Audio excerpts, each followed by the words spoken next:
What's going on, guys? It's Adam, aka MewTube, and today I'm going to be telling y'all about Collecticon and showing y'all the three cards I picked up. Now, if y'all been watching and following for Pokemon stuff, you'll know I took a little bit of a break.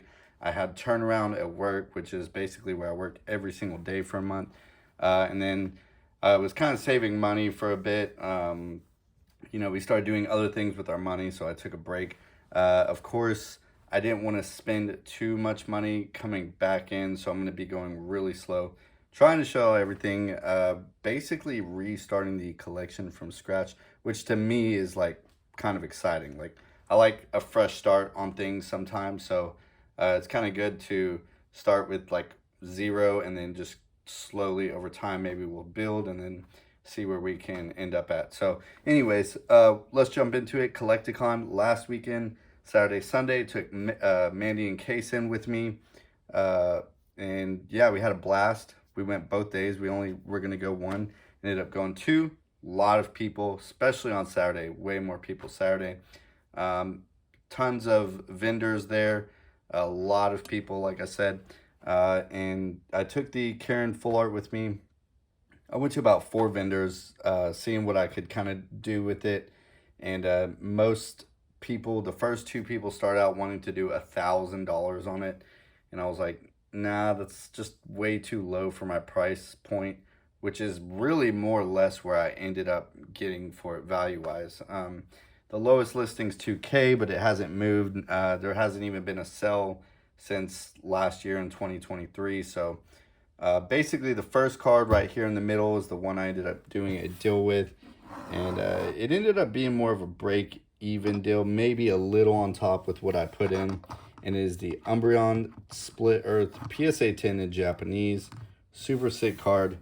And yeah, the first guy wanted basically 800 on top. So I'm in it about 1650 between the Karen grading and what I paid on top. But I can't complain because it's a little below the market value on it. So I'm happy to pick it up. And yeah, basically that was the first deal I ended up making was trading cash on top. And because nobody else really wanted to do, yeah, they were just concerned with how they would sell it. And even the guy that took this, took the Karen, he was asking his buddy, should I take this card, yes or no?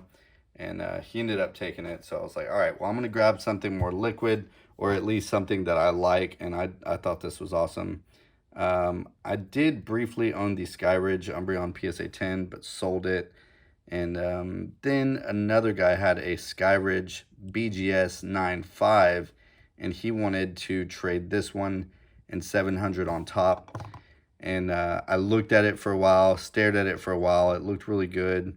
The problem with me is as I was looking at it, I was like, I don't know if I want to start getting Beckett cards.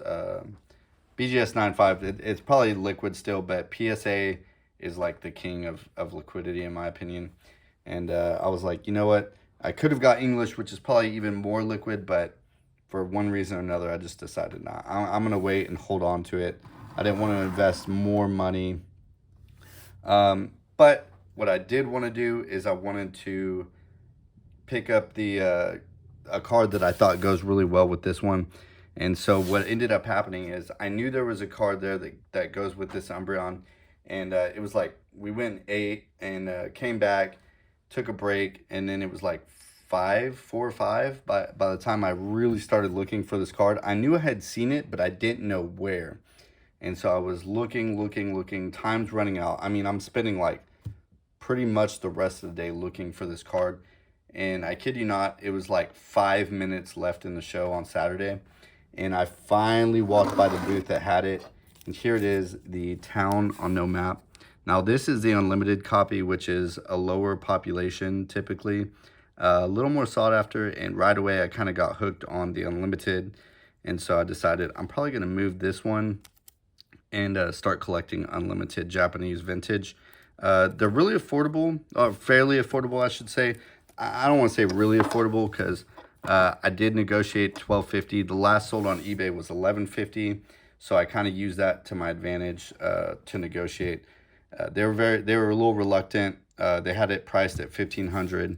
I showed them the comp on eBay at $11.50, and then they agreed. So I figured with taxes, fees, shipping, all that good stuff, that it was at least a break-even deal, and I was happy to walk away with it at that price. So super happy to have this card. Not going to be letting it go. It's a Pop 105. This is a Pop 305, and then the Unlimited is a Pop 77. So I'm super happy to have this one. And then I was like, well, now I want to move the first edition and pick up the Unlimited. So that will be basically the next step in the card I want to pick up. I want to pick this up now in Unlimited, and then have them two together, because they're really cool together. And then I think, you know, they're equivalents like Aquapolis and Skyridge. So, but these are the Japanese ones, so I know they're different. But like I said, got hooked on Unlimited. Knew there was a card that was Unlimited, very low pop, which is right here. And when we went back Sunday, I had to pick it up. Couldn't pass on it. Walked up and negotiated a price for it, and here it is, the Wild Blaze Charizard EX. This is a Pop 32 card, super low. And, you know, this card's already 10 years old, and I figured this might be a really good investment. And this is one of my favorite cards. I've owned it multiple times now. I've always had it in first edition. Not even sure I've ever seen an Unlimited. So I knew I really wanted it. I couldn't pass it up. I like Charizard. So yeah, dude, I was just super stoked to get this card, and happy to add it. And then so I'm going to be keeping the Unlimiteds, and then working towards that Unlimited Umbreon. And like I said, you know, these cards are fairly still affordable, and the populations, to an extent, you know, like these are all $1,000 plus cards, but this card, if you really want it in a first edition, I think the pop's still fairly low, even in first edition, and it's going like $700. So I love the texture of it. I like the black and the red and the gold outline on the Charizard. And I think a lot of these cards have untapped potential. For me personally, this is just a personal thought, that, you know, vintage PSA 10s, low pop, and it's weird because Japanese, you know, like modern Japanese, you got ponchos. Of course, there's no English variants of the ponchos, but modern alt arts in Japanese were surpassing, and even the Umbreon VMAX is still exceeds the English counterpart. So it's weird to me because the arts are still the same, and it's like they're not even close in vintage. But I don't know. That's a whole different field.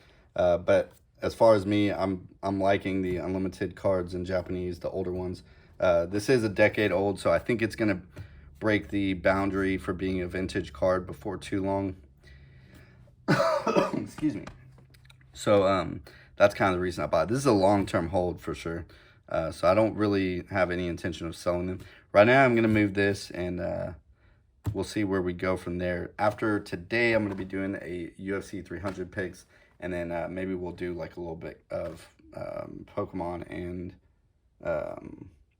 UFC stuff. So that's going to do it for the day, though. Thanks for watching. Stay tuned. Hope you all enjoyed the video, and we'll see you in the next one.